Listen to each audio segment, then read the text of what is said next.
Thank you. I'm very grateful to have this opportunity, and I wish to share a few tips, especially on Migori County, on how our politics has been done in the previous years. Migori County is one of the cosmopolitan counties we have in the country, and I want to say that it's one of the most democratic county so far. When you look at the politics, especially politics of the Nyanza region, it has been dominated by one party for a long time. But going by what has happened in the last 10 years, it is clearly showing that the demographics have greatly changed. And I wish to give an advice or a brief history on exactly what transpired in 2013, 2017, and then we analyze what we anticipate to have in 2022. When you look at what happened in 2013, when devolution came in, we had people who came to vie for the position of the governor who are not politicians. I remember vividly well that Professor Yugi was among the contenders, top contenders of the seat of the governor. He had a chance of winning the election. He was a scholar. Unfortunately, he never played his politics well. That is why he came, of course, with the connotation that Nyanza is a one-party dominated region, and he knew that once he got the ticket for ODM, it was a done deal, and he made a grave mistake. This mistake was that when he was to get the deputy governor, he made a mistake of nominating one from his own. And you see the way the county is structured. We have so many ethnic communities living in Migori County. We have Subas in Migori County. We have Koreans in Migori County. We have Somalis in Migori County. We have Luos in Migori County. We have Kikuyus in Migori County. Let me say this. In Migori County, we have almost all the ethnic communities in Kenya. So people felt that the governor did not take the aspirations and the interests of the whole community. That's why he opted to do what he did, and that's how he lost the election. I wish to commend Governor Obado for what he did. He was a front runner. He lost the nomination in ODM, and he decided to go for another party, and he nominated his running mate from the minority community, which was Korea, and that is how he won the election, and that sent a very strong signal to the county. And if I remember correctly, for instance, in Korea West, I could give it as an example. We had an MP at that time from URP. We had MCAs from ODM, from WIPA, from URP, and we had now the governor from PDP. We had a senator from ODM. That tells you that a majority of people from Migori don't vote for party, but they vote for the individuals based on their interests. And when it came to 2013, we saw the same thing. 2017, I mean, we saw the same thing repeating itself. We saw again Governor Obado joined the ODM party, and then he won the election.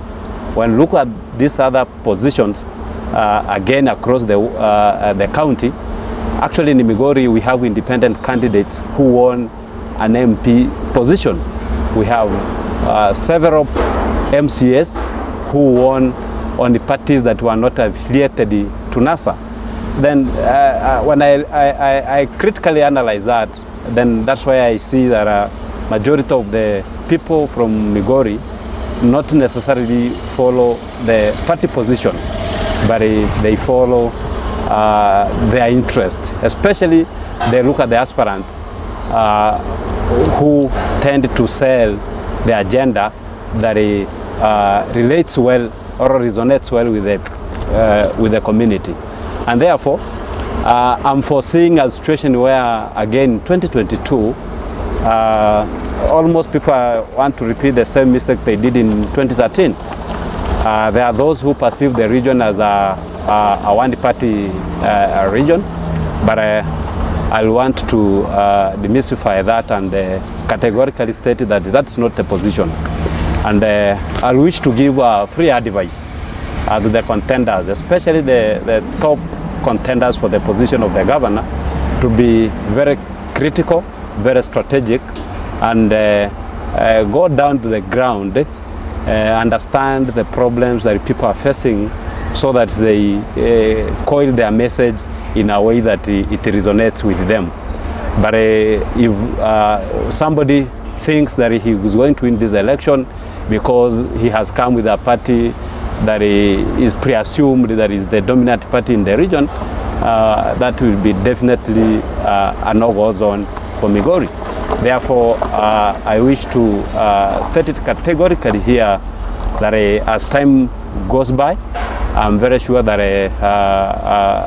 people will make their decision, people will make their minds known, and especially the top contenders for the position of the governor are people who have worked in this country for a very long time. We know their history.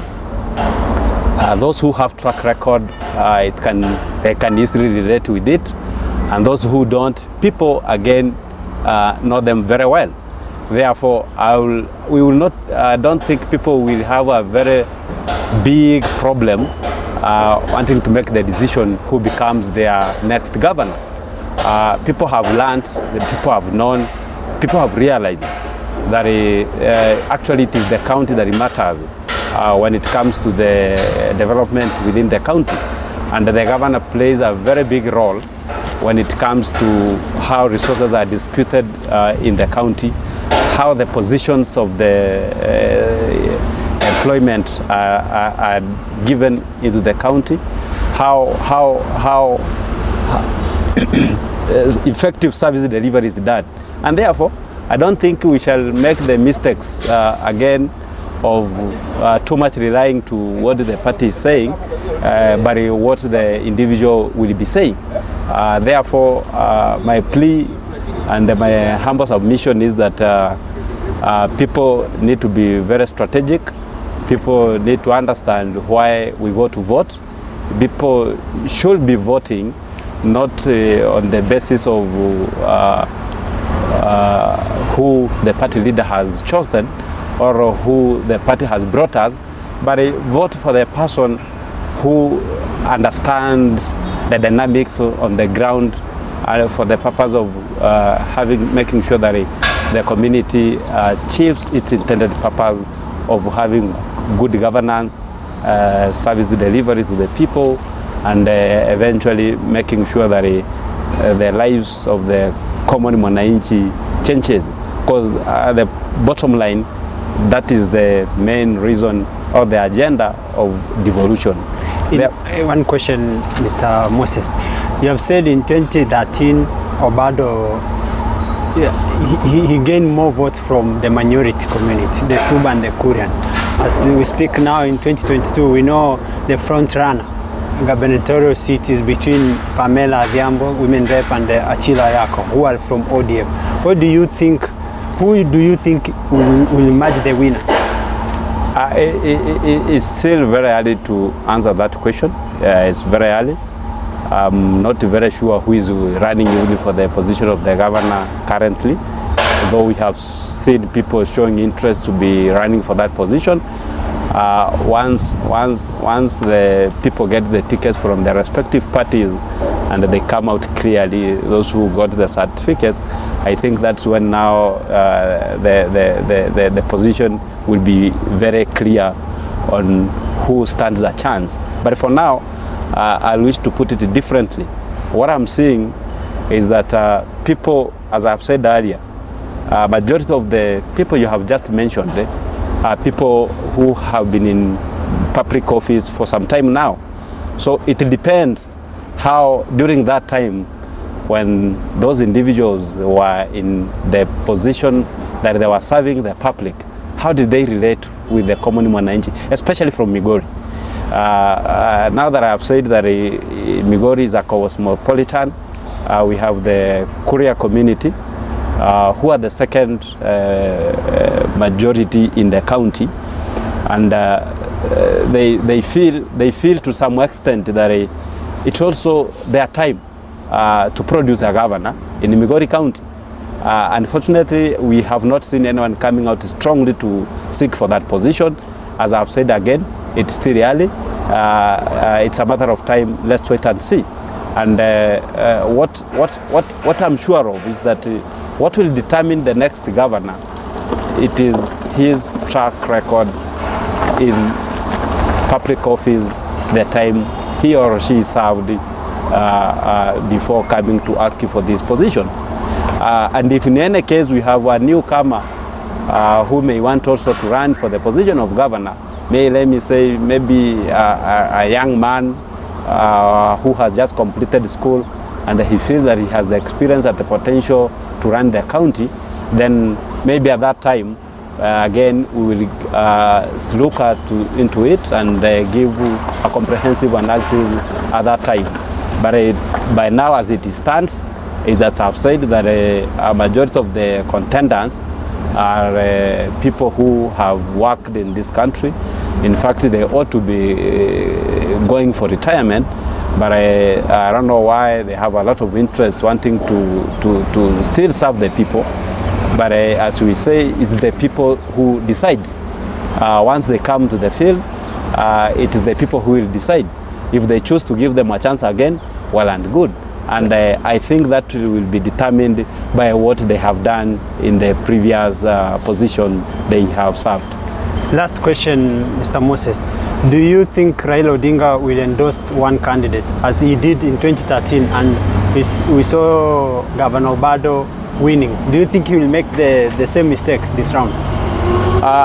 Raila has never endorsed anyone because Raila has always had a party that he comes from. So anytime he's vying and there is a candidate vying from his party, it's almost obvious that that's the candidate for the party, and the party has to support that candidate, whether Raila supports him or not. And I think that is going to be again the position because currently there is Azimio.